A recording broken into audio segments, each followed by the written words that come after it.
He's an American computer programmer and internet entrepreneur. He's best known as one of the co-founders of the social networking website Facebook. His personal net worth is estimated to be $38.6 billion. He's Mark Zuckerberg, and here are his top 10 rules for success.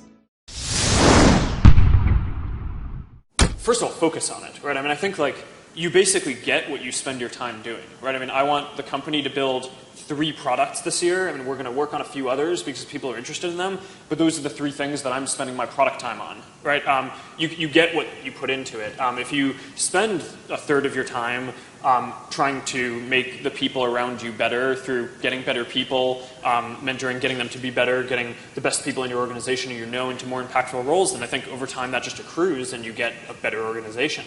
We've had this tradition for, I don't know, probably 7 or 8 years at the company, where every week we have a Q&A where our employees can come and ask me any question that they want about what's going on and what the direction of the company is, or questions or things that they read about in the press, or that their friends who use the product, what they're asking them.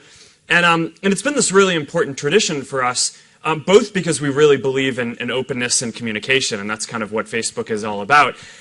But it's also really important for me and for running the company to be able to get feedback, right? And to be able to learn what's on people's minds, what our employees and folks who are part of our team are thinking about, and just kind of a lot of the time there are good questions that people ask that change the way that we think about what we're building and what we're here to do in the world, and that often make us go think and reevaluate how we should be approaching different problems.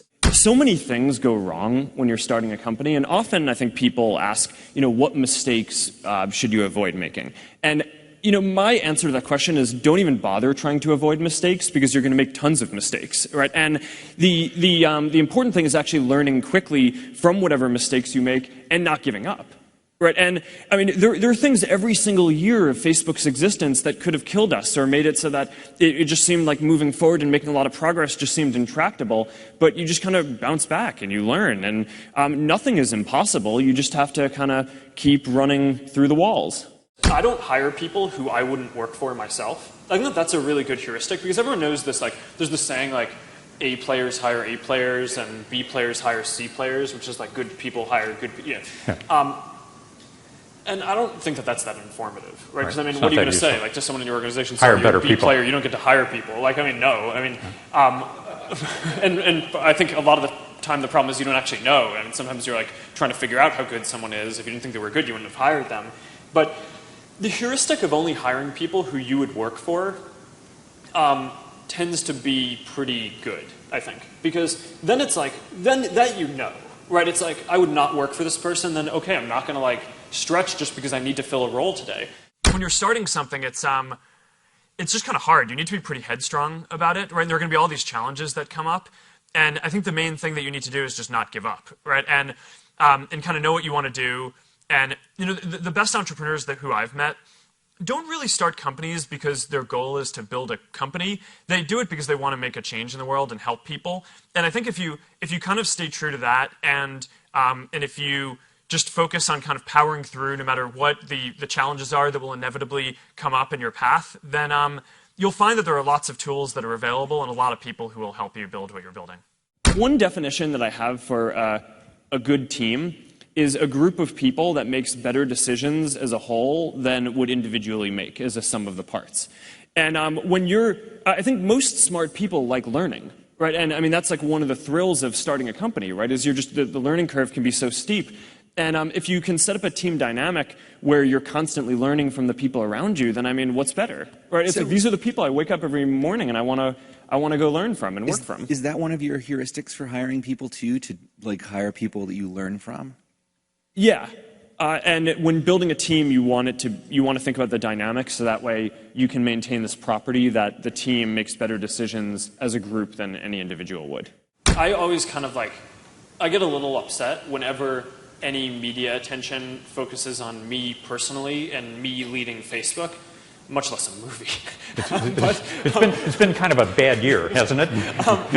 It turned out okay. Time, Academy. It turned out good. The time thing was awesome. That was really flattering. But But I think that it's one of these things that the media systematically gets wrong, is that this idea that it's a person, right? It's never a person, right? It's always a team. And the most important thing if you are an entrepreneur trying to build something is you need to build a really good team. And that's what I spend a lot of my time on, right? I mean, I spend probably at least 3 hours a day with our core team, right, and doing things. I spend probably 25% of my time recruiting, finding good people, both outside the company and inside the company to put in more impactful roles. So there's this inherent conflict in the system, though, which is, are we trying to optimize newsfeed to give each person, all of you guys, the best experience when you're reading? Or are we trying to help businesses just reach as many people as possible? And in every decision that we make, we optimize for the first, for making it so that for the people who we serve, who use Facebook and who are reading newsfeed, get the very best experience that they can. And that means that if a business is sharing content that's going to be useful for them, then we'll show that. But that means that if the business is sharing content that isn't going to be useful for them, we may not show that, because it's probably more important that they learn about their friend who had a baby and their baby is healthy. So that's an important guiding principle for how we think about this stuff. And as the products continue to develop, there's just going to be more people sharing more things. And we're going to continue to try to do our best at showing the best things that we can, understanding that there's no way that a person will ever take the time to go through every one of the 1,500 things that are shared with them every single day. But that's kind of how I think about organic reach. And there are a lot of pages that are doing quite successfully, and their organic reach is growing quite a bit because they're delivering content to people that they really want. So if you're a business owner and you're thinking about how to use your free page on Facebook, I would just focus on trying to publish really good content that's going to be compelling to your customers and the people who are following you.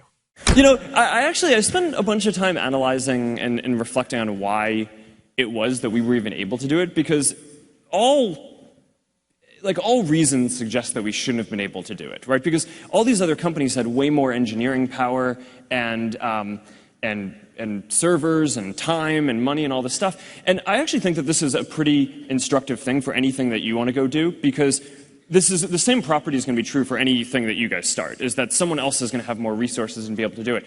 The reason why I think we actually ended up being the ones doing it is because we just cared way more about it than everyone else, right? So there were always projects at some of these other companies that were these hobbies, but we always thought that it was this really important thing and really just felt in our gut and our heart that we wanted to do it.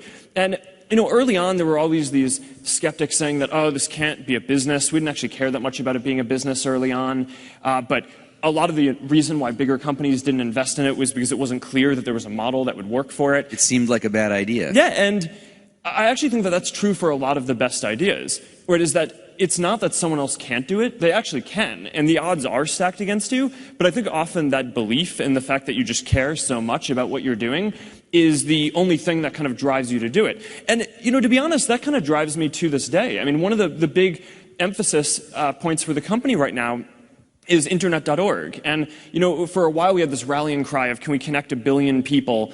And when we started talking about that, we thought that was crazy, right? It was way bigger than any service in the world that had been built, and it was 10 digits long, right? It's it felt crazy. We'd never get to that. But then the thing is, as we started to actually get closer to that, we took a step back and we're like, all right, well, our mission isn't actually to get 1 in 7 people in the world to be connected. It's we want to connect everyone. So it's a big issue that only around 1/3 of the people in the world have access to the internet, and that's something that we think that we can do something about. And similar to early Facebook, there's no business model around this. I mean, all the people who have all the money in the world, I mean, it's not necessarily a fair thing, are already the people who are on Facebook, right? It's in the first, 1/7 of the world. But we just believe really strongly. It's this is what we are here to do.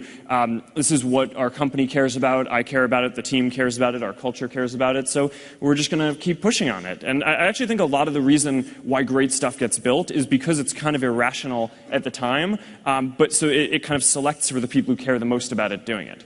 But the students around me were really important as well, right? And both in high school and in college, I mean, the people who started Facebook with me, and a lot of people who are still with me running the company today, are people who I met when I was at Harvard. And some of them were my TFs at Harvard, right? And when the professors were off writing papers, these were the people who actually taught me, and then we hung out, and we had like social bonds and academic bonds, and I wouldn't understate the importance of that. And I mean, it's very tied into my whole philosophy and the product that I spend my life building, Facebook, because we just believe that social bonds are critical. And one way that I think about the value that Facebook is filling in the world is that, you know, you go through school, and at least when I did, people just focused on, you know, academics, like achievement, different areas. And one of the things that no one really ever taught me was like having friends is really valuable. Now, not that I didn't have friends,